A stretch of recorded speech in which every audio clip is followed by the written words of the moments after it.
وہ تو یہ نہیں ہے، وہ تو رب ہے. تو امپلائر جو ہے اس سے کوئی غلط کام نہیں کروا سکتا کہ جاؤ دفعہ ہو، نہیں، بجائے اس سے کہ وہ امپلائر اسے کہے کہ جاؤ دفعہ ہو جاؤ، یہ کہے گا اس کو کہ میں یہ غلط کام نہیں کروں گا، تم مجھے ملازم نہیں رکھنا چاہتے تو نہ رکھو. ان ربی ان معی ربی، بے شک میرے ساتھ تو میرا رب ہے، سیہدین، وہ میری رہنمائی کرے گا. تو اللہ کے رب ہونے کا احساس. اسی طرح کسی خاص موقع پر کوئی شوہر جو ہے بیوی کو پریشرائز کرتا ہے حرام کرنے پر، کسی حرام کام پر، عورت جو ہے اس پہ ویک پوائنٹ میں اپنا سمجھتی ہے کہ یہ کام غلط ہے، اللہ اور اس کے رسول نے، میرے مالک نے تو مجھے منع کیا اس کام کرنے سے، لیکن بظاہر اس کے بڑے ویک پوائنٹس ہیں کہ میں طلاق ہو جائے گی مجھے، میں بیوہ ہو جاؤں گی، میرے بچوں کا کیا بنے گا. ٹھیک ہے، بچے چھوٹتے ہیں، بچے چھوٹ جائیں، شوہر چھوٹتا ہے، شوہر چھوٹ جائے، معاشی طور پر کہاں سے میں کھاؤں گی، یہی ہوتے نا خطرات. لیکن ایک عورت بھی اگر اس پہ اگر اس کو یہ محسوس ہو جائے کہ ان ربی ان معی ربی سیہدین، سب چھوڑ دیں گے. خیال آتا ہے عورت کو کہ میرے والدین بھی فوت ہو گئے، اب میری بھابیاں جو ہیں، بھائی کی بیویاں، بھائیوں کی بیویاں، وہ تو مجھے گھاس بھی نہیں ڈالیں گی، کہاں جاؤں گی.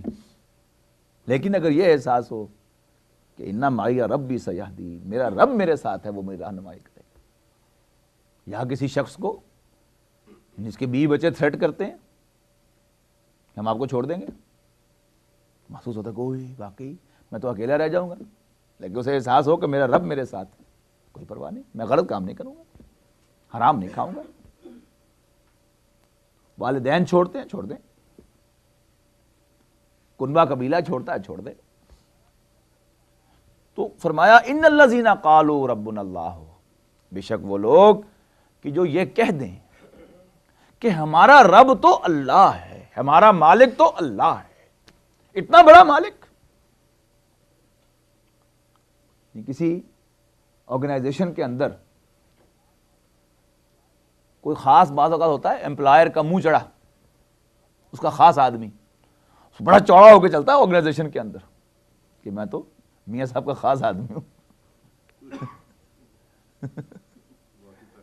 ٹھیک ہے نا، تو اسے احساس ہوتا نا کہ میں جو اصل امپلائر ہیں اس آرگنائزیشن کے، میں ان کا آدمی ہوں، بڑا چوڑا ہو کے چلتا ہے. تصور کیجیے اس بندے کا جس کو کبھی یہ احساس ہو جائے کہ میں تو آسمانوں اور زمین کے مالک کا بندہ ہوں، کتنا کانفیڈنس ہوگا اس کے اندر. یہ تکبر نہیں ہوگا اس میں، لیکن کانفیڈنس کہ وہ میرے ساتھ ہے، میرا کوئی کچھ نہیں بگاڑ سکتا. یعنی آرگنائزیشن کے اندر، کسی ملک کے اندر، فیکٹری کے اندر، وہ جو میاں صاحب کا آدمی ہے خاص چوڑا ہو کے چلتا ہے کہ مجھے یہ سارے ایم ڈی وغیرہ نہیں، تم مراد نہیں ہو اس سے.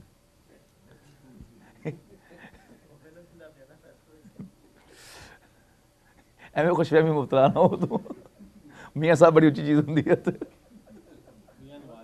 ہاں، میاں نواز شریف کہہ لو کہ میں میاں صاحب کا خاص آدمی ہوں، بڑا چوڑا ہو کے چلتا ہے کہ یہ ایم ڈی بھی میرا کچھ نہیں بگاڑ سکتا، اور جی ایم بھی میرا کچھ نہیں بگاڑ سکتا، ایم بھی میرا کچھ نہیں بگاڑ سکتا، میں تو میاں صاحب کا آدمی. اور یہ پاکستان میں یہاں بھی شاید کو ہوتا ہوگا اس کا حساب کتاب. یعنی آرگنائزیشن کے اندر جو امپلائر ہوتا ہے اس نے ایک دو آدمی جو ضرور چھوڑے ہوئے ہوتے ہیں اپنے، اور بڑے چوڑے کوئی کسی کی بات نہیں وہ مانتے. کیوں؟ چیف ایگزیکٹو جس کو سمجھتے ہیں کہ وہ رازق ہے، اس کے خاص آدمی. تو ایک انسان جس کو یہ محسوس ہو کہ میں اللہ کا بندہ ہوں، میں تو اپنے رب کا رب السماوات والارض کا، رب العالمین کا خاص آدمی ہوں، تو اس کے جو احساس ہوگا، کانفیڈنس جو اس کا ہوگا، کسی سے نہیں ڈرے گا اللہ کے سوا، کسی کا کہنا نہیں ماننے گا اللہ کے سوا، کسی پر ڈیپینڈ نہیں کرے گا اللہ کے سوا. تو یہ دو انسان کی شخصیت میں یہ دو اہم جز ہیں اس تعلق کے اعتبار سے. انہیں بھی یعنی آپ سمجھ لیں ایک ڈائیگرام کے حوالے سے. لائیے ادھر.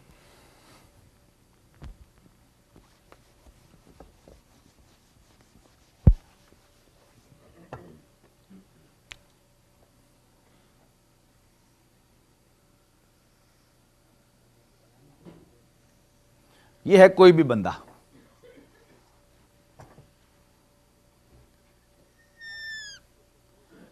انسان کی شخصیت کے دو جز ہیں.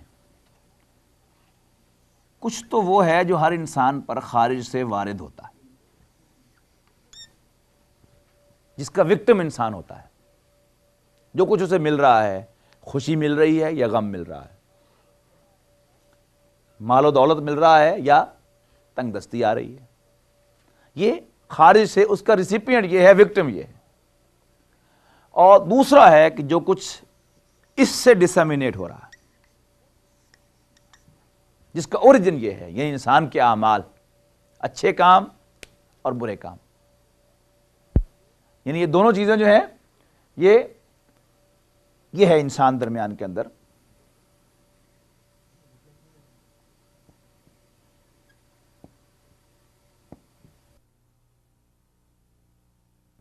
انسان جو ہے یہ ہے، اس پہ دو حصے ہیں انسان کی شخصیت کے، یعنی کچھ وہ ہیں جو باہر سے اس پر چیزیں اثر انداز ہوتی ہیں، جن کا وکٹم یہ ہوتا ہے، اور کچھ وہ ہیں جن کا اعمال افعال جن کا اوریجن انسان ہے۔ تو اگر تو انسان اللہ کو اپنا رب مان لے، یعنی یہ سمجھ لے کہ میں انڈر دی امبریلا آف اللہ سبحانہ و تعالی، میرے اوپر چھتری ہے اللہ کی، میں اللہ کا بندہ ہوں، تو میرا رب مجھے جو کچھ بھی دے دے وہ خیر ہی خیر ہے، ہرچہ ساقی ماریخت عین الطاف است۔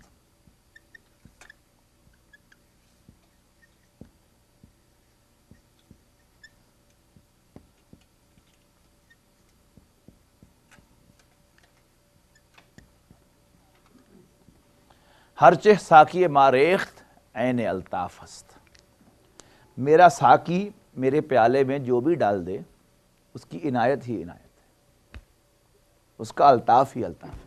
ہرچہ ساقی ماریخت عین الطاف است، وہ مجھے خوشی دے تو اس کی عنایت، وہ مجھے غم دے تو اس کی مہربانی، نوکر کی تو نخرہ کی۔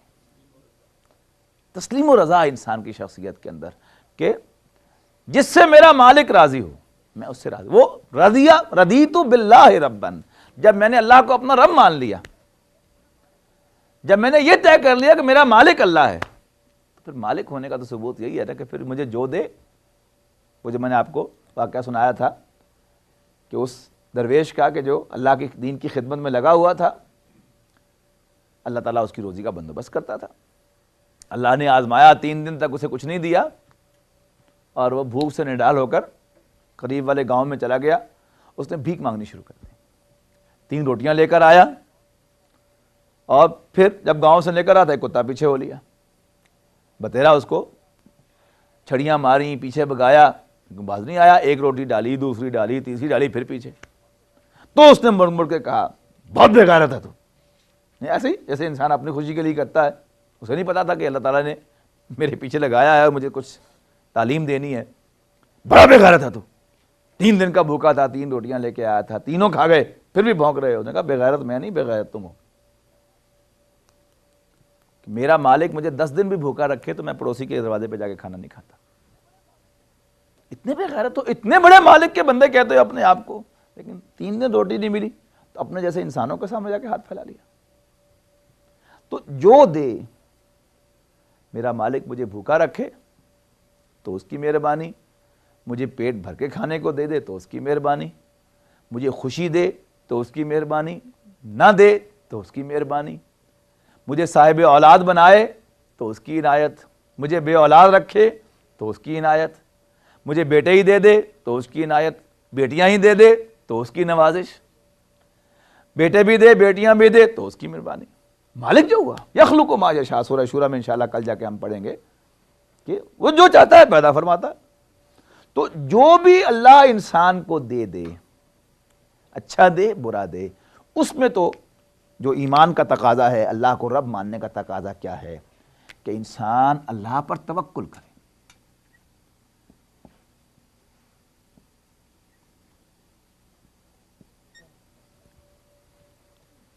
توکل نہیں ہے، پروننسیشن توکل ہے، اللہ پر بھروسہ کرے۔ اور دوسری طرف اللہ کو مالک مانا ہے تو اس کا کہنا مانے، اطاعت کرے۔ اس کے لیے جو ایٹیچیوڈ ہو انسان کا، ادھر تقوی و توکل کا ایٹیچیوڈ ہونا چاہیے، اور یہاں تک ایٹیچیوڈ تقوی کا ہونا چاہیے۔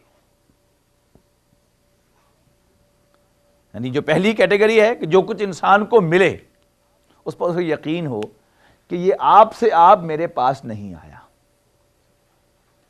اللہ تعالیٰ کی اجازت سے آیا ہے، میرے رب نے یہ میرے لیے یہ پسند کیا ہے تب وہ آیا ہے، ورنہ لوگ لاکھ کوشش کر لیتے میرا کچھ نہ بگاڑ سکتے۔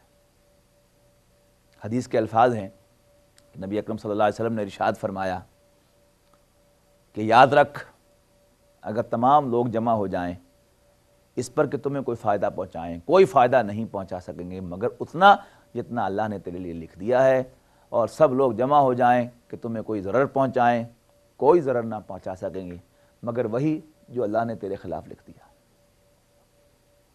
یقین کہ میرا رب جو ہے اس کی پاور سے کچھ بھی باہر نہیں ہے، سب کچھ اندر ہوگا، اس کی پرمیشن سے مجھے لگے گا۔ ایک بزرگ سے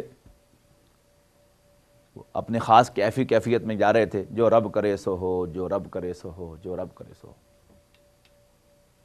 کوئی شیطان صفت نوجوان تھا، اس نے ڈھیرا مارا، تو انہوں نے مڑ کے پیچھے دیکھا، انہوں نے کہا پیچھے کیا دیکھتے ہو، جو رب کرے سو ہو۔ انہوں نے کہا یہ تو مجھے معلوم ہے، میں تو صرف دیکھنا چاہتا کہ بیچ میں منہ کالا کس کا ہوا۔ مجھے تو ڈھیلا لگا ہے اللہ ہی کے حکم سے، لیکن تم نے اپنا منہ کالا کروا لیا، میں صرف دیکھنا چاہتا کہ منہ کالا کس نے کروایا۔ تو یہ یقین کہ مجھے جو کچھ بھی مل رہا ہے، خیر ہے یا شر ہے، اچھا ہے یا برا ہے، یہ میرا مالک مجھے دے رہا ہے۔ تو اللہ تعالیٰ کو مالک سمجھنا، ان الذین قالوا ربنا اللہ، بے شک وہ لوگ کہ جو کہہ دیں کہ ہمارا رب تو اللہ ہے، ثم استقاموا، پھر اس پر ڈٹ جائیں۔ یہ ڈٹنا جو ہے یہ آسان کام نہیں، کہتے تو ہم سب ہیں، ہم سے میں سے کون ہے جو نہیں کہتا کہ ہمارا رب اللہ نہیں، لیکن ڈٹتے نہیں ہیں۔ ذرا سا ایک وہ جیسے وہ اس بزرگ کو 3 دن فاقہ آیا تو فوراً ڈگمگا گئے، اور ہم اس سے بہت جلدی ڈگمگا جاتے ہیں۔ وہ 3 دن بھی انہوں نے گزار لی، ہم تو 1 گھنٹہ بھی نہیں گزار سکتے۔ تو یہ کیا ہے؟ یہ لیک آف استقامت ہے، ڈٹرمینیشن کی کمی ہے۔ تو مطلوب کیا ہے دین میں؟ کہہ دیا کہ اللہ میرا رب ہے تو پھر انسان اس پر ڈٹ جائے، اسے آروں سے چیر دیا جائے، اسے زندہ جلا دیا جائے، اس کے جسم کے ٹکڑے کر دیے جائیں۔ جو مثال قائم کی ہے حضرت یاسر نے، حضرت سمیہ نے، حضرت بلال نے، حضرت خباب نے، وہ ہے مثالیں۔ جھگڑا کس بات کا تھا؟ کون تمہارا مالک ہے؟ کیا کرتا تھا حضرت بلال کے ساتھ امیہ بن خلف؟ یہی جھگڑا تھا نا، بتاؤ مالک کون؟ کہتے احد، ایک۔ نہیں کہتا کہ ٹھیک ہے میں آپ کا غلام ہوں، خدمت جو لینی ہے لے لیجیے، لیکن مالک آپ نہیں ہے۔ پھر مارتا تھا۔ ہاں بھائی اب کچھ ہوش ٹھکانے آئے، اب بتاؤ کون مالک ہے؟ پھر کہتے تھے احد، صرف ایک۔ پھر اور غصہ آتا تھا اس کو، اور تشدد کرتا تھا، پھر پوچھا تھا اب بتاؤ کون ہے؟ کہتے تھے احد۔ یہی حضرت سمیہ کیا کہتی تھی؟ میسج میں جو دکھایا ہے کہ ابو جہل جو ہے وہ اس طرح بت اس کے سامنے لا کے، ان کے سامنے لا کے یوں کرتا تھا، بتاؤ یہ ہے کہ نہیں؟ کہ نہیں، یہ رب نہیں ہے، اللہ رب ہے۔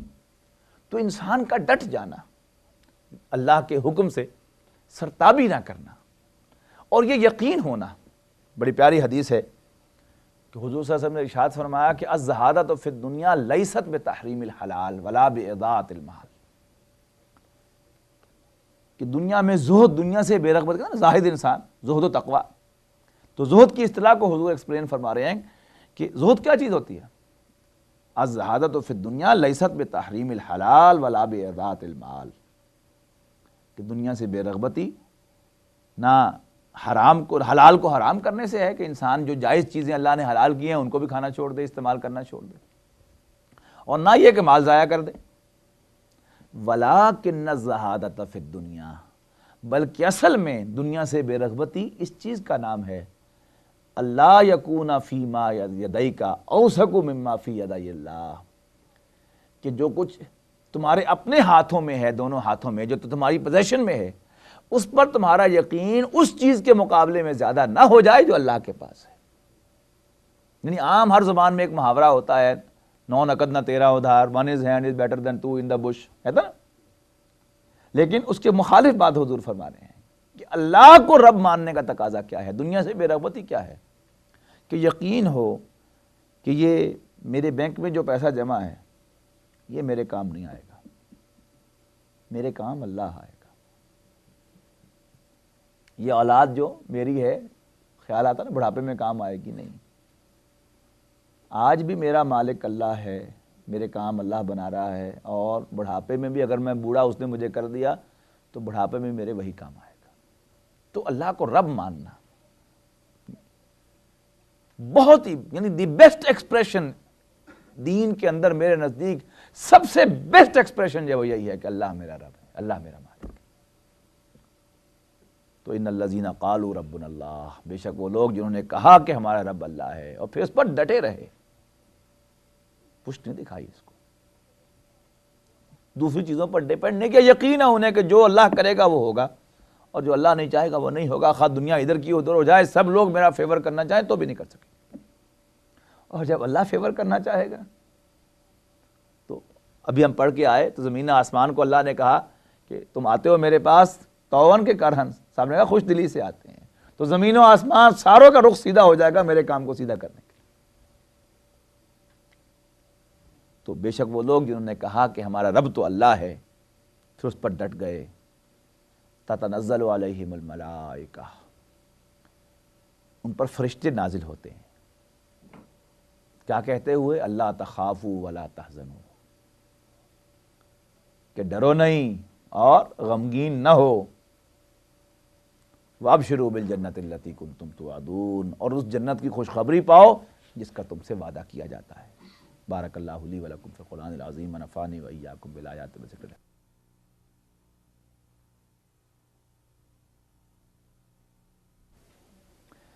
بسم اللہ اولہ آخرہ، اعوذ باللہ من الشیطان الرجیم، ان الذین قالوا ربنا اللہ ثم استقاموا تتنزل علیہم الملائکہ۔ تو جب انسان اللہ تعالیٰ کو، وہ لوگ کہ جو اللہ کو اس درجے پہ اپنا رب مان لیں، پھر اس پر ثابت قدم رہے پوری زندگی، ڈگمگائے نہیں، نہ اللہ کے حکم کی خلاف ورزی کریں، اس کی حکم عدولی کریں، نہ غیر اللہ کی طرف کوئی چیز منسوب کریں، کوئی کام ہوا اللہ نے کیا، ما شاء اللہ کان، جو اللہ نے چاہا ہو گیا، وما لم یشاء لم یکن، جو اللہ نے نہیں چاہا نہیں ہو۔ حضرت شیخ عبد القادر جیلانی رحمۃ اللہ علیہ کی جو اپنے بیٹے کے نام وصیتیں ہیں ریکارڈ پر، انہی میں ایک وصیت ہے کہ بیٹا جان لے، لا فاعل ولا مؤثر فی الحقیقت الا اللہ، اللہ کے سوا نہ کوئی فاعل ہے اور نہ کسی چیز میں کوئی اثر ہے سوائے اللہ کی ذات کے۔ ہر چیز میں اثر اللہ پیدا کرتا ہے، پیاس پانی سے نہیں بجھتی، اللہ کے حکم سے بجھتی، بھوک کھانے سے نہیں ختم ہوتی، اللہ کے حکم سے ختم ہوتی۔ وہ جو بائبل میں الفاظ ہیں حضرت عیسیٰ علیہ السلام کے کہ man lives not by bread but by the word of God, انسان روٹی سے نہیں جیتا، اللہ کے حکم سے جیتا ہے۔ موت حادثاتی طور پر نہیں آتی، اللہ کے حکم سے آتی۔ اب یہ جو کیفیت ہے، ایک تو یہ فرمایا کہ ان پر فرشتے نازل ہوتے ہیں، اب یہ کیونکہ فعل مضارع ہے، دونوں ترجمے ممکن ہیں اور دونوں صحیح ہیں، کہ ان پر فرشتے نازل ہوتے ہیں یا ان پر فرشتے نازل ہوں گے۔ اگر ہم حال میں ترجمہ کریں تو ہر آن زندگی میں ان پر فرشتے نازل ہوتے رہتے ہیں، ان کی پیٹھ ٹھونکنے کے لیے۔ ابھی پڑھ کے آئے ہم کل ہی کہ فرشتے نازل ہوتے ہیں، ان پر درود بھیجتے ہیں، آج ہی پڑھا ان کے لیے استغفار کرتے ہیں، زمین پر رہنے والے اہل ایمان کے لیے فرشتے استغفار کرتے ہیں۔ تو اہل ایمان کی پیٹھ ٹھونکنے کے لیے، ان کی ہمت بنانے کے لیے فرشتے ان کے قلب میں نازل ہوتے ہیں، جو انہیں انکریج کرتے ہیں، استقامت کے لیے ان کی پیٹھ ٹھونکتے ہیں، گھبراؤ نہیں، گھبراؤ نہیں۔ اور اگر کہا جائے کہ نازل ہوں گے تو اس سے مراد ہے کہ موت کے وقت فرشتے ان پر نازل ہوں گے، ان کی جانیں قبض کرنے کے لیے جو فرشتے آئیں گے، ایک تو ان کی جان قبض کریں گے اس طرح، روح قبض کریں گے اس طرح کہ انہیں تکلیف نہ ہو، اور تکلیف ہو بھی تو ان کے لیے کچھ گناہوں کا کفارہ بن جائے، اور پھر انہیں خوشخبری دیتے ہیں گھبراؤ نہیں، اللہ تحزنوا اللہ تخافوا ولا تحزنوا، اگلے مرحلے سے قیامت سے گھبراؤ نہیں، ڈرو نہیں، غمگین نہ ہو، وابشروا بالجنۃ التی کنتم توعدون، اور خوشخبری پاؤ اس جنت کی جس کا تم سے وعدہ کیا گیا تھا۔ اور اس دنیا میں بھی پیٹھ ٹھونکتے ہیں اور کیا کہتے ہیں؟ گھبراؤ نہیں، ڈرو نہیں۔ مومن جتنا نڈر ہوتا ہے، جتنا دلیر ہوتا ہے، اتنا کوئی شخص دلیر نہیں ہو سکتا۔ اسے پتا ہے کہ یہ میرا مخالف جو مجھے تڑیاں لگا رہا ہے اور مجھے آنکھیں دکھا رہا ہے، میرا کچھ بگاڑ کیا سکتا ہے؟ میرا تو کچھ بگاڑ ہی نہیں سکتا۔ میرے مالک کو منظور ہوگا تو اس کی گولی مجھے لگے گی اور مجھے کام تمام کرے گی، اگر میرے مالک کو منظور نہیں ہوگا تو یہ توپ لے کر بھی میرے سامنے آ جائے، میرا کچھ نہیں بگاڑ سکتا۔ یہ مجھ پر میزائل بھی برسائے گا تو مجھے مار نہیں سکے گا، کیوں؟ یقین ہے اللہ۔ تو اب ذرا اس قلب کا تصور کیجئے کہ وہ کتنا مطمئن قلب ہوگا، کتنا مطمئن دل ہوگا، کتنا پرسکون قلب ہوگا اس شخص کا کہ جسے اللہ کی رب ہونے پر یقین ہو۔ تو اس کی یہ کیفیت ہے کہ نہیں ہے کہ اللہ تخافوا ولا تحزنوا، نہ غمگین ہو اور نہ ڈر۔ اب ڈر ہوتا ہے مستقبل کے بارے میں، غم ہوتا ہے ماضی کے بارے میں۔ اور ماضی کے بارے میں بھی جب انسان کو یہ احساس ہو کہ یہ سب کچھ جو ہے یہ آٹومیٹکلی ہو رہا ہے، حادثاتی طور پر ہو رہا ہے، کہ بائی چانس مجھے بیٹا مل گیا تھا، اوہو عجیب چانس ہوا کہ مر گیا، اب کیا ہوگا؟ اب ان چانسز پر وہ پاسبلٹیز بناتا رہے گا، اوہو کاش کہ میں نے اس کو موٹر سائیکل لے کے نہ دی ہوتی، کاش کہ آج وہ بیماری ہو گیا ہوتا، کاش کہ آج جو ہے وہ موسم ہی اتنا خراب ہوتا کہ وہ گھر سے گیا ہی نہ ہوتا۔ عجیب ایک پر ایک سپوزیشن، لیکن 100 گلاں دی ایکو گل۔ ایک بات اگر اسے یاد آ جائے کہ انا للہ و انا الیہ راجعون، ہم اللہ کے ہیں، مالک ہمارا کون؟ اللہ، اسی کے پاس سے آئے تھے اور جانا بھی اسی کے پاس ہے، وَإِنَّا إِلَيْهِ رَاجِعُونَ۔ یوں آئے اللہ کے پاس سے، دنیا میں آئے، پھر واپس اللہ کے پاس چلے گئے، تو معلوم ہوا کہ نہ غم رہا نہ خوف رہا۔ تو اللہ کے مالک ہونے پر یقین، اِنَّا لِلَّهِ وَإِنَّا إِلَيْهِ رَاجِعُونَ۔ ہمارے فیصل آباد میں ایک سینئر ہیں ڈینٹل سرجن محترم ڈاکٹر صاحب، جو ایف ایس سی کے کلاس فیلو ہیں، ان کا جوان بیٹا 18 سال عمر ایک موٹر سائیکل کے حادثے میں فوت ہو گیا۔ تو ویسے بڑے جولی قسم کے آدمی، اور ایون جنازے کے دن بھی وہ بڑے بظاہر اپنے اعصاب کو سنبھالے ہوئے، اور جو بھی گیا اس کو ساتھ انہوں نے بظاہر جوک وغیرہ بھی کیا، لیکن اندر سے تو دل دکھی تھا۔ اس کے بعد روزانہ صبح سویرے فجر کی نماز پڑھ کے پہلے قبرستان جائیں، پھر واپس آ کے پھر موٹر سائیکل کو دیکھیں اور روئیں۔ 3-4 روز کے بعد ان کی اہلیہ نے ان سے کہا کہ آپ اللہ کا شکر ادا نہیں کرتے کہ آپ کو اللہ نے 18 سال تک اللہ نے ہمیں ایک کھلونا دیا کھیلنے کے لیے، اگر وہ ہمیں یہ کھلونا کھیلنے کے لیے نہ دیتا تو ہم کیا کر لیتے؟ یعنی یہ سوچ کہ اللہ نے دیا اور ہم نے 18 سال تک خوشیاں منائی۔ ڈاکٹر سلیم فضل راحت دیبو، تو ہم نے 18 سال تک خوشیاں منائی، پیدا ہوا تو ہم نے انجوائے کیا، خوشی منائی، اس کے عقیقہ ہوا تو خوشی منائی، ختنے ہوئے تو خوشی منائی، سالگرہوں پر خوشیاں منائیں، میٹرک اس نے پاس کیا تو خوش ہوئے، مڈل کا امتحان پاس کیا تو خوش ہوئے۔ اب یہ سب کچھ کیا ہے؟ اللہ نے دیا تھا، ہمارا کوئی حق نہیں تھا، مالک وہ ہے، ہم کس چیز کے مالک ہیں؟ تو اللہ کے دیے کو سمجھنا کہ یہ اسی کا ہے، مالک تو وہ ہے۔ اور اگر انسان اللہ کو بھول جائے گا، کیا سمجھے گا کہ یہ میرا ہے؟ اب اگر چھن گیا ہے تو بڑا افسوس ہوگا کہ اوہو یہ تو میرا تھا، چھن گیا۔ لیکن اگر یہ محسوس ہوا کہ اسی کا تھا، اسی نے لے لیا، میرا کیا ہے؟ میرا کچھ بھی نہیں ہے، تو معلوم ہوا کہ غم نام کی کوئی شے وہ انسان کے پاس باقی نہیں رہتی۔ مولانا محمد علی جوہر مرحوم اسی صدی کے آدمی تھے، وہ جیل میں تھے تحریک خلافت کے سلسلے میں، تو انہیں جیل میں اطلاع ملی کہ ان کے بیٹی جس کا نام آمنہ تھا وہ بیمار ہے. تو جیل سے بڑا خوبصورت خط انہوں نے لکھا بیٹی کو، ایک نظم کی شکل میں ہے. فرماتے ہیں میں ہوں مجبور پر اللہ تو مجبور نہیں، تجھ سے میں دور سہی وہ تو مگر دور نہیں، اس کی رحمت سے جو مایوس ہو وہ کافر ہے، ہم توکل سے کسی وقت بھی معذور نہیں. امتحان سخت سہی پر دل مومن ہی وہ کیا جو ہر ایک حال میں امید سے معمور نہیں. اب دعا لب پہ بھی جاری ہے اگرچہ حال دل مستر کبھی مستور نہیں. پھر بیٹی کو لکھتے ہیں تیری صحت ہمیں مطلوب ہے لیکن اس کو، تیری صحت ہمیں مطلوب ہے لیکن اس کو نہیں منظور تو ہم کو بھی منظور نہیں. اب یہ بھی ایمان کا ایک درجہ ہے کہ انسان بیٹی کو لکھ دے کہ ٹھیک ہے تم بھی مجھے بہت عزیز ہو، بہت پیاری ہو. بعد میں دعائیہ کلمات بھی اس دعا کے اندر ہیں، اس نظم کے اندر، کہ باپ کے دل کو تو یوسف کی طرح ہے وہ عزیز، نہ صحیح حسن میں گر خلق میں مشہور نہیں، یہاں بھی ہے یوسف و یعقوب میں زندہ حائل، میں ہوں محصور اگر آپ وہ محصور نہیں.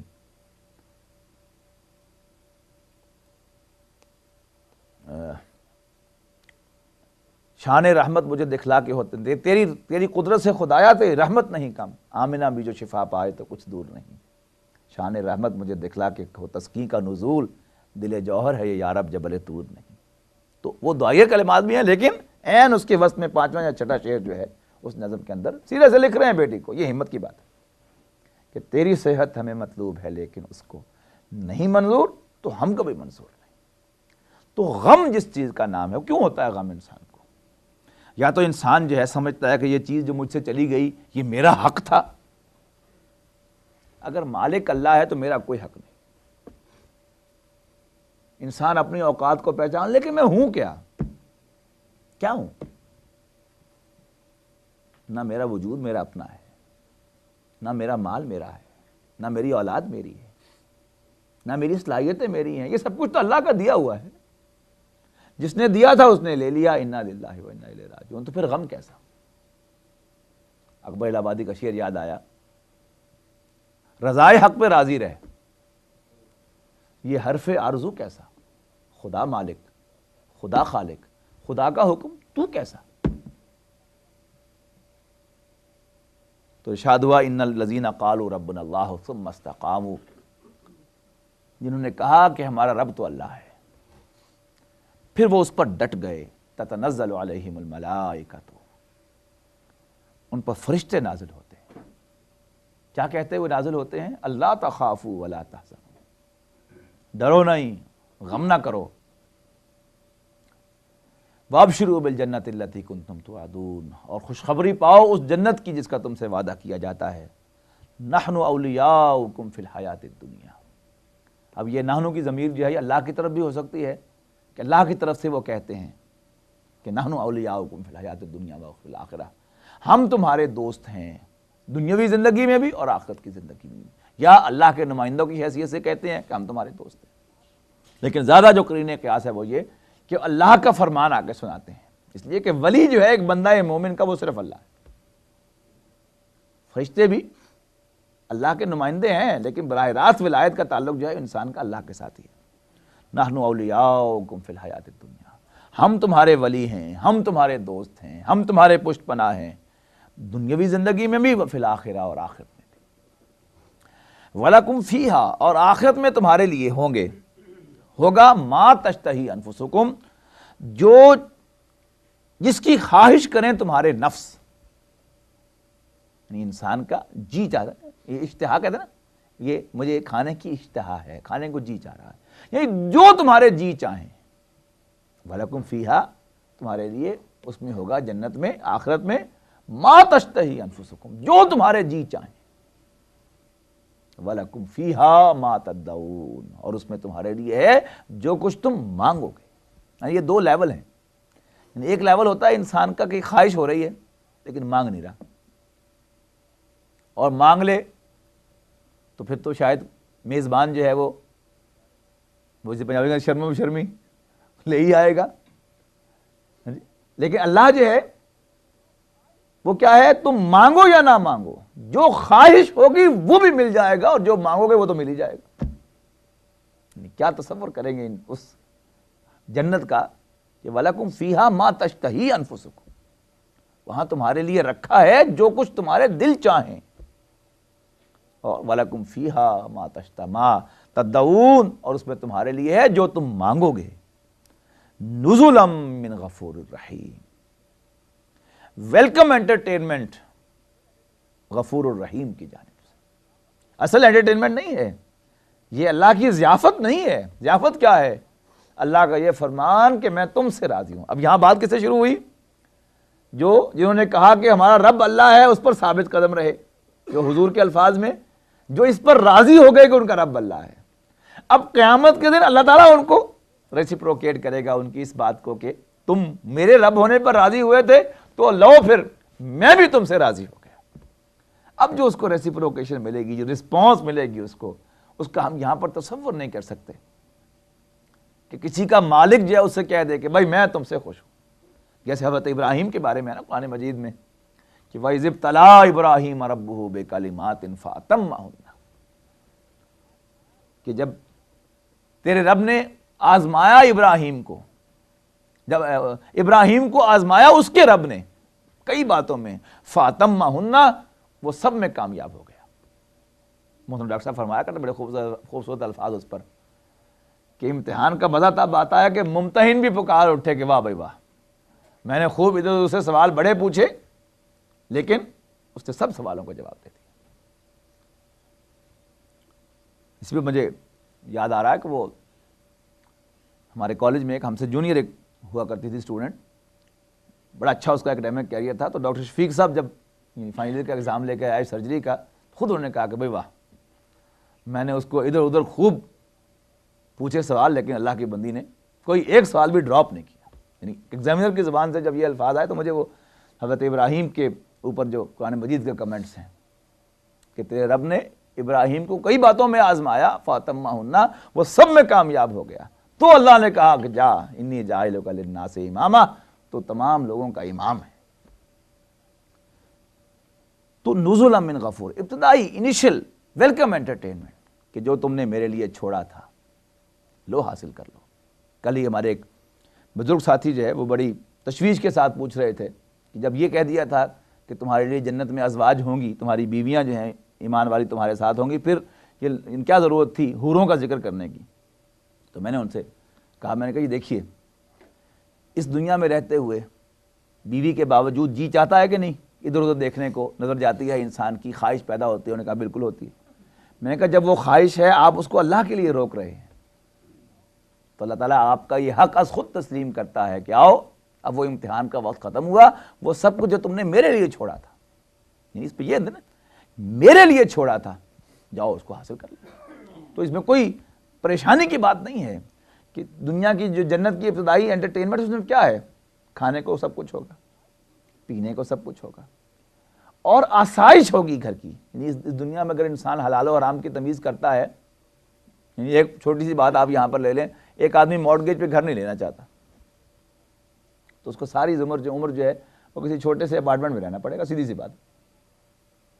اب وہ صرف اللہ کے لیے یہ کام کر رہا ہے تو اللہ تعالیٰ جب وہ قدردان نہیں ہے کہ جب وہ اس کے سامنے حاضر ہوگا اس کے مہمان کی حیثیت سے, تو سب سے پہلے اللہ تعالیٰ اسے کیا دے گا, ایک ایسا گھر دے گا جس کی اس کے دل میں خواہش تھی لیکن اس نے صرف کیوں نہیں لیا تھا کہ میرا مالک مجھ سے ناراض نہ ہو جائے. اسی طرح کوئی نعمت اگر وہ حلال و حرام کی تمیز چھوڑ دیتا تو ہر قسم کے پھل کھاتا, اچھے سے اچھے کھانے کھاتا, اس کے لیے بھی خدام ہوتے سروسز کے لیے, وہ خود بھی صبح سے لے کر رات تک محنت کرتا رہا, اس کی بیوی جو ہے وہ بھی صبح سے لے کر شام تک جو ہے وہ گھر کو صاف ہی کرتی رہی بیچاری اور کھانے پکاتی رہ گئی, کوئی خادم بھی نہیں تھا اویلیبل کہ جو گھر میں کام کر سکتا. تو جب وہ اس کے حضور حاضر ہوں گے تو کیا اللہ تعالیٰ ان کی قدر نہیں کرے گا؟ تو یہ سب چیزیں جو اس کو اس ریفرنس سے لیں گے تو سب چیزیں لاجیکل معلوم ہوں گی. تو نزلا من غفور الرحیم, ویلکم انٹرٹینمنٹ کے طور پر غفور الرحیم کی طرف سے. ومن احسن قولا ممن دعا الی اللہ، اور اس سے اچھی کس کی بات ہے؟ ومن احسن، کون زیادہ اچھا ہے، کون زیادہ حسین ہے قولاً قول کے لحاظ سے، ممن دعا الی اللہ، اس سے جو اللہ کی طرف بلائے. یعنی یہ زبان اور 32 دانت اور یہ جو لیرنگس ہے، آلہ صوت ہے، یہ تو اللہ نے سب کو دیا ہے. سب کی زبان چلتی ہے، سب کے گلے میں سے آواز نکلتی ہے، لیکن اس قول کا، اس زبان کا بہترین استعمال کیا ہے؟ اس سے اچھا استعمال اس زبان کا کس کا ہے؟ من دعا الی اللہ، جو اللہ کی طرف بلائے. اب یہ اللہ کون سا ہے؟ وہ اللہ جو رب ہے میرا، یعنی میرا مالک. اب یہ جو انسان کا احساس ہے کہ اللہ میرا مالک ہے، لیکن ذرا اس کو اب دوسرے لوگ سامنے آئیں گے تب ان کو کیا اسیس کرے گا؟ یعنی اللہ میرا تو مالک ہے، لیکن یہ کون ہے، یہ کون ہے، یہ کون ہے؟ کہے گا کہ نہیں ہے تو یہ بھی میرے مالک ہی کے بندے، لیکن یہ میرے مالک کو اپنا مالک نہیں سمجھتے. اب یہ جو اندر اس کی آگ لگے گی اس چیز پر کہ کھاتے میرے مالک کا نمک ہے، اس کا دیا کھاتے ہیں لیکن اس کو مانتے نہیں، اس کا حکم نہیں مانتے، اس کو اپنا مالک نہیں سمجھتے. اب اس میں اٹ موسٹ کوشش کرے گا اس کو کہ میں ان کو بھی بلا لوں اللہ کی طرف اور اللہ کا بندہ بنا دوں.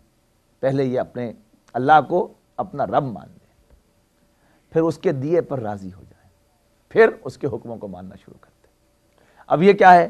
اب یہ دعوت ہے، بلائے گا ان کو اللہ کی طرف. لیکن اب یہ دعوت جو ہے اس کا ایک لمیٹڈ سکوپ ہے، جس پر انشاءاللہ کل سورہ شورا میں گفتگو ہوگی اللہ نے چاہا تو، کہ بلائے گا لوگوں کو. یہ اندر جو تڑپ پیدا ہوگی کہ میں لوگوں کو بلا لوں کہ وہ بھی میرے رب کو اپنا رب مان لیں. ہے تو ان کا رب پہلے ہی سے، لیکن وہ مان لیں کہ واقعی وہ ان کا رب ہے. تو یہ ہے ممن دعا الی اللہ. اس سے اچھی بات کس کی ہے؟ کون ہے اچھا قول میں اس شخص کے مقابلے میں؟ من دعا الی اللہ، جو اللہ کی طرف بلائے، وعمل صالحا، اور صرف بلائے ہی نہیں، خود بھی اچھے عمل کرے. وقال اننی من المسلمین، اور کہے کہ میں مسلمانوں ہی میں سے ہوں. یعنی سیکٹس کی طرف بلانا وہ ہے ایک ہے کام کرنا. ظاہر ہے کام تو انسان کرے گا، کسی آرگنائزیشن کے اندر کرے گا، اس کے بغیر کام نہیں ہوتا. لیکن دین کی بنیادی دعوت وہ اسلامی کی طرف ہونی چاہیے. اننی من المسلمین، میں بھی اللہ کا فرمان بردار ہوں، آؤ بھائی تم بھی اللہ کے فرمان بردار بن جاؤ. ولا تستوی الحسنۃ ولا السیئۃ، ولا تستوی الحسنۃ ولا السیئۃ، اور بھلائی اور برائی، نیکی اور بدی برابر نہیں ہے. یعنی کوئی دو چیزیں جو ہیں ایفیکٹ کے اعتبار سے برابر نہیں ہوتی، یاد رکھیے. یعنی ہم میں سے ہر شخص بولتا ہے، اس کی اپنی ایک آواز ہے. اندھیرا بھی ہو جائے گا، میں بولوں گا تو آپ میری آواز پہچانیں گے. آپ میں سے جن لوگوں کو میں پہچانتا ہوں، گفتگو ان سے ہوتی رہتی ہے، وہ ان کی آواز میں پہچان لوں گا. اشرف بولیں گے، ان کی آواز پہچان لوں گا. نعیم بولیں گے، ان کی آواز پہچان لوں گا. پدرا صاحب بولیں گے، ان کی آواز پہچان لوں گا، اس لیے کہ مانوس ہے. تو ایفیکٹ ہے نا کہ آپ نے کوئی گفتگو کی تو اس پر، اس فضا پر اس کا اثر ہوا جو میرے کانوں نے کیچ کر لیا. تو کوئی کام اچھا ہو برا ہو، اس کا ایفیکٹ ہوتا ہے. تو نیکی اور بدی، بھلائی اور برائی اپنے انجام کے اعتبار سے برابر نہیں. اب وہ کس ریفرنس میں بات ہو رہی ہے؟ دعوت کے ریفرنس میں بات ہو رہی ہے کہ رسپانس، کہ آپ کا مخالف جس سے آپ بات کر رہے ہیں، جس کو آپ دعوت دے رہے ہیں، ہی از گوئنگ ٹو ریئیکٹ. آپ نے اسے دعوت دی، اب اس کا ریئیکشن ہو سکتا ہے، اچھا ریئیکشن بھی ہو سکتا ہے، برا ریئیکشن بھی ہو سکتا ہے. اور اس کا پھر ایک ریباؤنڈ آئے گا. یعنی ایک آدمی ہے، اس نے آپ نے اس کو دعوت دی، اس نے آپ کو گالی دے دی، اب اس کا آپ کی طرف سے کوئی ریباؤنڈ جائے گا. اب یہ ہے جس کا یہاں پر ذکر ہے، ولا تستوی الحسنۃ ولا السیئۃ. اس لیے کہ دوسرے نے جو کیا وہ تو اس کا وہ بھرے گا، اس کا آپ سے کوئی ذکر نہیں. لیکن ہم سے ذکر قرآن مجید کس کا کرے گا کہ ہم اس کو کیسے رسپونڈ کریں گے، اس کے مس بیہیویئر کو، یا اس کی گالی کو، یا اس کے کسی اور چیز کو. اور یہ بڑی عجیب بات ہے کہ حضور صلی اللہ علیہ وسلم کی بعض سنتوں کے بارے میں بڑے جھگڑے ہیں ہمارے یہاں. رفع یدین کرنا ہے کہ نہیں کرنا، آمین اونچی کہنا ہے کہ دل میں کہنا ہے، فاتحہ پڑھنی ہے نہیں پڑھنی، یہ جھگڑے، کوئی اس پر مصر ہے کہ نہیں کرنا، کوئی اس پر مصر ہے کہ کرنا ہے۔ لیکن حضور صلی اللہ علیہ وسلم کی بعض سنتیں ایسی ہیں کہ جن کے بارے میں اجماع ہے کہ حضور نے واقعی وہ کی اور ہمیشہ کی، اس پر سب سلام کر کے آگے گئے، سلام اس پر کہ جس نے گالیاں سن کر دعائیں دی۔ تو کیا یہ حضور کی سنت نہیں؟ اس پر کوئی جھگڑا نہیں ہوتا، کیا ہو ہم دعوت کے راستے میں چلتے ہوئے کوئی ہمیں گالی دے تو ہم بھی سلام کیا کریں، اس لیے کہ حضور کی سنت۔ تو وَلَا تَسْتَوِي الْحَسَنَةُ وَلَا السَّيِّئَةُ، برابر نہیں ہیں بھلائی اور برائی، نیکی اور بدی انجام کے اعتبار سے۔ ادفع باللتی ہی احسن، تو مدافعت کر اس طریقے سے جو بہت احسن ہے، یعنی تم اپنے مخاطب کی برائی کو رسپونڈ کرو بیوٹیفلی۔ اب بیوٹیفل رسپانس کیا ہو سکتی ہے؟ کہ وہ تمہیں گالی دے تو تم سلام کرو، وہ تمہیں تھپڑ لگائے تو تم اس کا ہاتھ چومو، وہ تم پر زیادتی کرے تو تم اس پر احسان کرو۔ فَإِذَا الَّذِي بَيْنَكَ وَبَيْنَهُ عَدَاوَةٌ، نتیجہ کیا نکلے گا کہ جس کی اور تمہارے درمیان عداوت تھی ایسے ہو جائے گا کَأَنَّهُ وَلِيٌّ حَمِيمٌ، جیسے تمہارا کوئی گرم جوش دوست اور ساتھی۔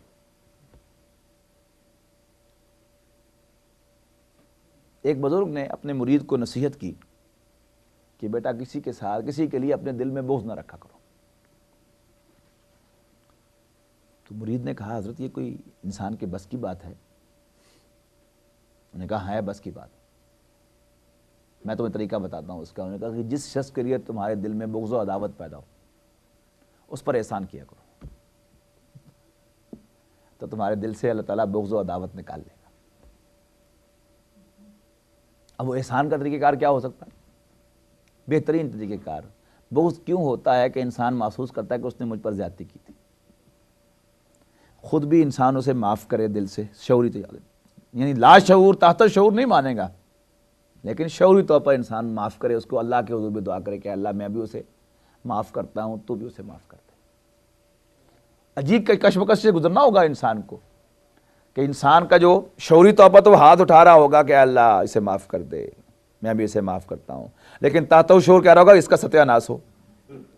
پھر آپ کہیے کہ اللہ میں بھی اسے معاف کرتا ہوں، تو بھی اسے معاف کر دے، پھر تحت شعور کہے گا کہ نہیں نہیں کچھ تو کچھ سبق تو ملنا چاہیے اس کو، یہ ستیہ ناش نہ ہو لیکن کچھ نہ کچھ سبق تو ملنا چاہیے۔ جی ہاں، تھوڑا سا ناش ہو، پورا ستیہ ناش نہ ہو، کچھ نہ کچھ ناش تو ہو اس کا۔ اب یہ کیا ہے؟ لیکن اگر انسان اس پر اللہ تعالیٰ کے حضور یعنی شعوری طور پر اسے معاف کرتے ہوئے اللہ سے بھی اس کی مغفرت کی دعا کرتا رہتا ہے، تو آپ تجربہ کر کے دیکھیں، یہ آزمودہ نسخہ ہے کہ آپ کے دل سے کسی بھی شخص کے لیے بغض و عداوت ختم ہو جائے گی، اور وہ واقعی آپ کا گرم جوش ساتھی بن جائے گا۔ اس نے آپ پر زیادتی کی تھی اور آپ نے اس کو جو رسپونڈ کیا اس کی زیادتی پر، وہ کیا کیا؟ آپ نے اس کو اچھا رسپانس دیا۔ اس نے آپ کو گالی دی، آپ نے اس کے جواب میں سلام کہا۔ اس نے آپ پر نہیں تیز و تند جملے چست کیے، آپ نے اس کے باوجود جب اگلا موقع آیا تو آپ نے آگے بڑھ کر اس کو سلام بھی کیا، آپ نے آگے بڑھ کر اس کی خیریت بھی دریافت کی۔ تو جو حضور صلی اللہ علیہ وسلم کے بارے میں آتا ہے کہ ایک بڑھیا جو حضور صلی اللہ علیہ وسلم کے راستے میں کانٹے بچھایا کرتی تھی، آپ پر کوڑا پھینکا کرتی تھی، وہ چند دن تک اس نے ایسا نہیں کیا تو حضور صلی اللہ علیہ وسلم اس کی تیمارداری کرنے کے لیے گئے۔ کیوں گئے؟ ادفع باللتی ہی احسن۔ دائی کے لیے یہ چیز ناگزیر ہے، یاد رکھیے گا۔ یعنی عام تو آپ یہ کہیں گے کہ ٹھیک ہے فرض تو نہیں ہے ایسا کرنا، اس میں کوئی شک نہیں کہ فرض نہیں ہے ایسا کرنا۔ آپ کو بدلہ لینے کا بھی جب اسلامی نظام قائم ہوتا ہے تو کوئی آپ پر زیادتی کرتا ہے تو اسلام آپ کو اجازت دیتا ہے کہ آپ بھی اس پر اس طرح کی زیادتی کر لیں۔ کسی نے آپ کی آنکھ پھوڑی ہے تو آپ بھی اس کی آنکھ پھوڑ سکتے ہیں۔ اسلامی ریاست پابند ہے کہ وہ آپ کے مجرم کو آپ کے سامنے لائے اور آپ کو اجازت دے کہ آپ اس کی آنکھ پھوڑنا چاہتے ہیں یا معاف کرتے ہیں یا دیت لینا چاہتے ہیں، لیکن دائی کے لیے یہ نہیں ہے۔ اگر تو تم اس منصب پر فائز ہونا چاہتے ہو جس کا یہاں ذکر ہے کہ ادفع من احسن قولا ممن دعا الی اللہ، کہ کہ اس سے بڑھ کر کون اچھا ہے جو اللہ کی طرف بلائے. تو اگر داعی اللہ بننا چاہتے ہو تو پھر اس قانونی بات کو بھول جاؤ, پھر تو مدافعت کرو اچھے طریقے سے. کوئی تمہاری آنکھ پھوڑے تو تم اس کی آنکھ کا علاج کرواؤ, کوئی تمہیں ضرب لگائے تو تم اس کی جا کر اس کو دباؤ, اس کی مساج کرو, اور کوئی تمہیں گالی دے تو تم سلام دو. تو ادفع باللتی ہی احسن, اس طریقے سے مدافعت کرو, بہت اچھا ہے. اسی طریقے سے دعوت کے اندر ایک اور بڑا سینسٹیو ایشو ہوتا ہے, جس کا مجھے یاد آیا کرتا ہے. ہمارے ایک کلاس فیلو ہوا کرتے تھے ڈینٹل کالج ہی میں. ایک دفعہ انہوں نے مجھ پر کوئی اٹیک کیا آ کر, مجھے صحیح اب بات یاد نہیں کہ بات کیا تھی. جی ہاں جی, تو بات مجھے یاد نہیں کہ کس بات پر انہوں نے تنقید کی تھی, لیکن جب ہاسٹل میں آ کے انہوں نے مجھے کہا کہ یہ جو فلانی بات تم کر رہے تھے یہ صحیح نہیں تھی, تو میں نے جیسے اس پر کوئی آرگومنٹس دیے, تو اس نے بڑی مزے کی بات مجھے کہہ دی, اللہ تعالیٰ اسے خوش رکھے. ان کا بھی سمی بات یہ ہے کہ غلطی ہم عام لوگ بھی کرتے ہیں اور تم مولوی لوگ بھی کرتے ہو. فرق صرف اتنا ہے کہ ہم عام لوگ جب غلطی کرتے ہیں تو اس پر شرمندہ ہوتے ہیں, اور تم مولوی لوگ جب غلطی کرتے ہو تو اس کے حق میں دلیل لاتے ہو. اس سے جو پھر جس کے ساتھ آپ کوئی دین کی بات کر رہے ہیں, جتنا اس کے اندر ریئیکشن پیدا ہوتا ہے دیندار طبقے کے خلاف, دین کا کام کرنے والوں کے خلاف, اب اس کا سارا وبال کس پر آئے گا؟ داعی پر آئے گا. کہ اس نے ایسی پکچر پیش کی ہے کہ جس سے نفرت ہوئی ہے اس فریق کو جس کو آپ دعوت دینا چاہتے ہیں, اس شخص کو جس کو آپ بلانا چاہتے ہیں اللہ کے راستے. تو ایسا طرز عمل اختیار کرنا کہ جس سے وہ آپ پر برائی کرے, آپ کے ساتھ زیادتی کرے, تو آپ اس کو نیکی کے ساتھ سے بولتے ہیں. اور کوئی ایسا طرز عمل جس سے اس کو نفرت ہو جائے دین کے ساتھ بھی, آپ کے رب کے ساتھ بھی, وہ طرز عمل اختیار نہ کیا جائے. تو فرمایا وَمَنْ أَحْسَنُ قَوْلًا مِّمَّنْ دَعَا إِلَى اللَّهِ وَعَمِلَ صَالِحًا وَقَالَ إِنَّنِي مِنَ الْمُسْلِمِينَ وَلَا تَسْتَوِي الْحَسَنَةُ وَلَا السَّيِّئَةُ ادْفَعْ بِالَّتِي هِيَ أَحْسَنُ فَإِذَا الَّذِي بَيْنَكَ وَبَيْنَهُ عَدَاوَةٌ, پس وہ کہ جس کی اور تمہارے درمیان عداوت تھی ایسے ہو جائے گا کأنہ ولی حمیم, جیسے کوئی گرم جوش ساتھی ہو. حمیم کہتے ہیں گرم کھولتے ہوئے پانی کو, ولی حمیم گرم جوش ساتھی. وما يلقاها الا الذين صبروا. اب اتنی اونچی اونچی باتیں ہم نے کہہ دی, تو یہ اتنے اونچے مقام جو ہے وہ نہیں ملتے مگر صبر کرنے سے. جھیلنا تو پڑے گا نا. جواب میں انسان کو غصہ تو آتا ہے, کوئی آپ پر جاتی کرے گا تو غصہ کیوں نہیں آئے گا؟ آئے گا. تو وما یلقاها, اس مقام کو نہیں پہنچتے, یہ اعزاز نہیں ملتا, الا الذین صبروا, مگر ان لوگوں کو جنہوں نے صبر کا مظاہرہ کیا. وما یلقاها, not only that, وما یلقاها, اس مقام کو نہیں پہنچتے الا ذو حظ عظیم, مگر وہ جو بڑے نصیب والے ہیں. اللہ تعالیٰ خاص مہربانی کرے تب انسان جا کے اس مقام کو پہنچتا ہے, یا صبر کرے بہت زیادہ تو صبر کا مظاہرہ کرے, یا اللہ تعالیٰ کسی پر ویسے بھی عنایت کر سکتا ہے کہ اللہ تعالیٰ اسے ویسے ہی اس کی طبیعت ایسی بنا دے, ایسی دل آویز شخصیت بنا دے کہ وہ آپ سے آپ اپنے مزاج کے ہاتھوں مجبور ہو کے لوگوں کے ساتھ اچھا طرح سے عمل اختیار کریں.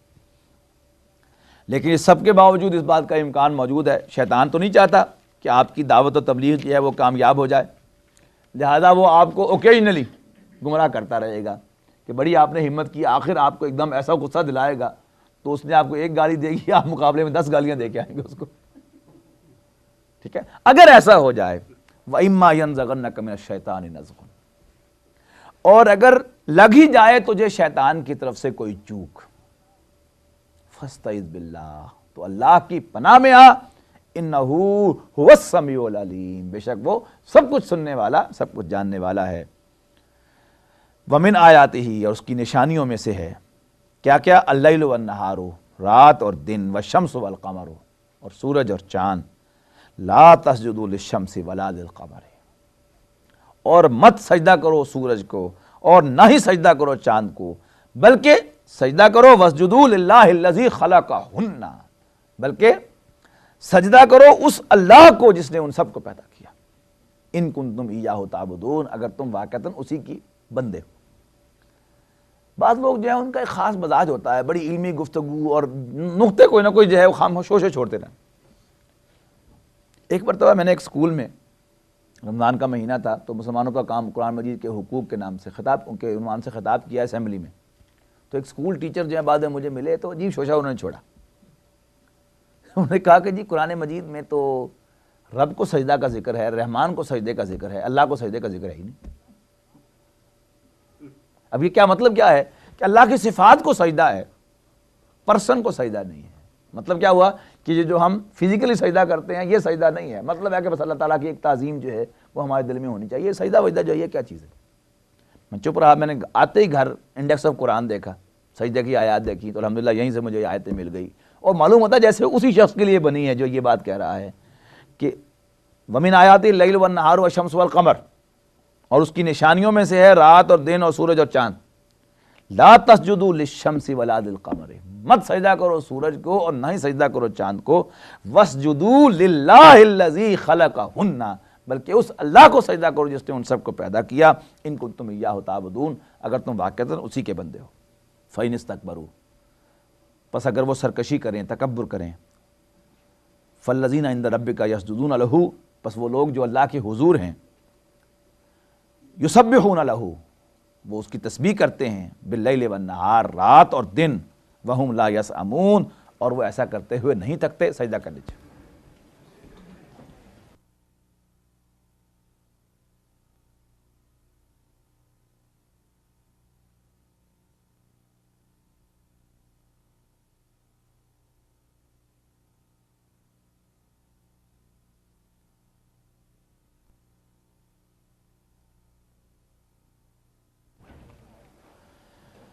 ومن آیاتہ, اور اس کی نشانیوں میں سے ہے, انک تری الارض خاشعۃ, کہ تم زمین کو دیکھتے ہو دبی ہوئی. فاذا انزلنا علیہ, یعنی ہارڈ, سخت. فاذا انزلنا علیہ الماء اہتزت وربت, اور جب ہم اس پر پانی نازل فرماتے ہیں اوپر سے, اہتزت وربت, تو شاداب ہو جاتی ہے اور پھول جاتی ہے. ان الذی احیاھا, بے شک وہ جس نے اس زمین کو دوبارہ زندگی بخشی. لمحیی الموتیٰ, وہ مردہ کو زندہ کرنے والا ہے. انہ علی کل شیء قدیر, بے شک وہ ہر چیز پر قادر ہے. ان الذین یلحدون فی آیاتنا, بے شک وہ لوگ کہ جو ہماری آیات میں کجی تلاش کرتے ہیں, الحاد کرتے ہیں. لا یخفون علینا, وہ ہم سے پوشیدہ نہیں ہیں. افمن یلقی فی النار خیر ام من یاتی آمنا یوم القیامہ, کیا وہ کہ جو جہنم میں ڈالا جائے گا وہ بہتر ہے, یا وہ جو آئے گا امن کے ساتھ قیامت کے دن اللہ کے حضور. اے معلوم شئتم, جو چاہے عمل کر لو. انہ بما تعملون بصیر, جو کچھ بھی تم کرتے ہو اللہ تعالیٰ اس سے باخبر ہے. ان الذین کفروا بالذکر لما جاءہم, بے شک وہ لوگ جنہوں نے انکار کیا نصیحت کا جب وہ ان کے پاس آئی, یعنی قرآن مجید. وإنہ لکتاب عزیز, بے شک وہ تو ایک بڑی عالی مرتبے والی کتاب ہے.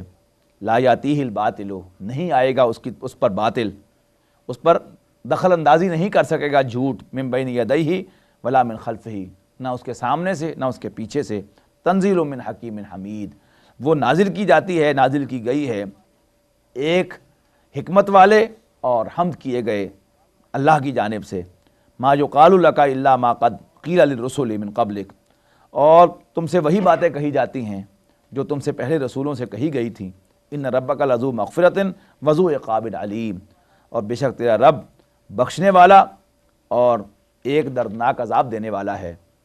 وَلَوْ جَعَلْنَاهُ قُرْآنًا عَجَمِيًّا لَقَالُوا لَوْلَا فُصِّلَتْ آیَاتُهُ, اور اگر ہم قرآن کو بنا دیتے ایک غیر عربی قرآن, عجمی قرآن, تو یہ کہتے کہ کیوں اس کی آیات واضح نہیں کی گئیں. اعجمی و عربی, تو کیا قرآن عجمی ہو جبکہ یہ عربی ہیں, یہ کیسے ہو سکتا ہے. قُلْ هُوَ لِلَّذِينَ آمَنُوا هُدًى وَشِفَاءً, کہو کہ ان لوگوں کے لیے جو ایمان لائے یہ باعث ہدایت بھی ہے اور باعث شفا بھی. وَالَّذِينَ لَا يُؤْمِنُونَ, اور وہ لوگ جو نہیں مانتے, فِي آذَانِهِمْ وَقْرٌ, ان کے کانوں میں ایک بوجھ ہے. وَهُوَ عَلِيمٌ وَهُوَ عَلَيْهِمْ عَمًى, اور اس پر اندھے ہو رہے ہیں. أُولَٰئِكَ يُنَادَوْنَ مِن مَّكَانٍ بَعِيدٍ, ان کو آواز دی جاتی ہے ایک دور کی جگہ سے, یعنی یوں سنتے ہیں. یہ سمجھ گئے آپ بات بلا؟ یعنی جب کوئی قرض مانگنے والا جو ہے نا, وہ کسی کو ٹیلی فون کرتا ہے کہ بھائی وہ آپ نے پیسے نہیں دیے, کہتا ہے ہلو آواز نہیں آ رہی, جیسے بڑی دور سے آواز آ رہی ہے. مم ینادون، جیسے ان کو پکارا جا رہا ہو کہیں دور جگہ سے، سمجھ نہیں آ رہی، آواز نہیں آ رہی. وَلَقَدْ آتَيْنَا مُوسَى الْكِتَابَ،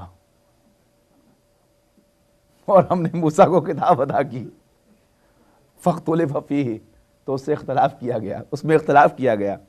وَلَوْلَا كَلِمَةٌ سَبَقَتْ مِنْ رَبِّكَ، اور اگر ایک بات تیرے رب کی جانب سے طے نہ پا چکی ہوتی، لَقُضِيَ بَيْنَهُمْ، تو ان کے درمیان فیصلہ چکا دیا جاتا.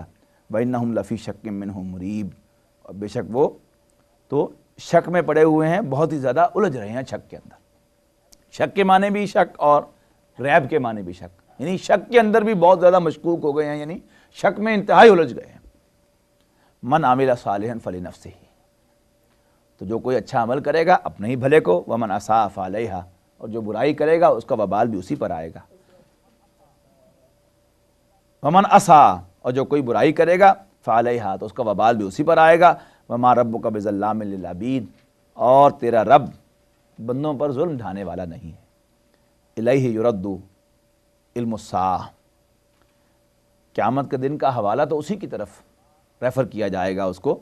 وما تخرج من ثمرات من اکمامها وما تحمل من انثى ولا تضع الا بعلمہ، اور نہ تو پھل اپنے گابوں میں سے نکلتے ہیں، وہ جو چھتے میں جو ہوتے ہیں، کلسٹرز ہوتے ہیں پھلوں کے، نہ تو وہ ان میں سے نکلتے ہیں. وما تحمل من انثى، اور نہ ہی کوئی مؤنث کوئی حمل اٹھائے ہوئے ہوتی ہے، حمل لیے ہوئے ہوتی ہے. ولا تضع، نہ وہ ڈلیور کرتی ہے، الا بعلمہ، مگر یہ سب اللہ کے علم میں ہے. ویوم ینادیہم، اور جس دن وہ ان کو پکارے گا، جس دن وہ انہیں پکاریں گے. یوم ینادیہم، اور جب اللہ انہیں پکارے گا قیامت کے دن، این شرکائی، وہ کہاں گئے میرے وہ شریک جن کو تم شریک ٹھہراتے تھے میرا. قالوا آذناک ما منا من شہید، وہ کہیں گے کہ ہم آپ سے عرض کرتے ہیں کہ ہمیں ان کی کوئی خبر نہیں ہے.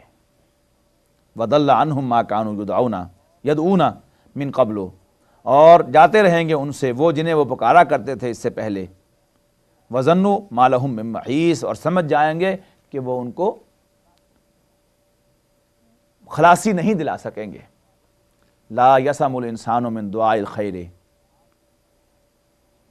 انسان نہیں تھکتا خیر کی دعائیں مانگتے مانگتے، بھلائی کی دعائیں مانگتے مانگتے، یعنی بھلائی سے مراد مال کی دعائیں ہیں، خیر مال کو کہتے ہیں. وَإِن مَسَّهُ الشَّرُّ، اور اگر اس کو کوئی تکلیف پہنچتی ہے، فَيَئُوسٌ قَنُوطٌ، تو بالکل مایوس ہو کر بیٹھ جاتا ہے.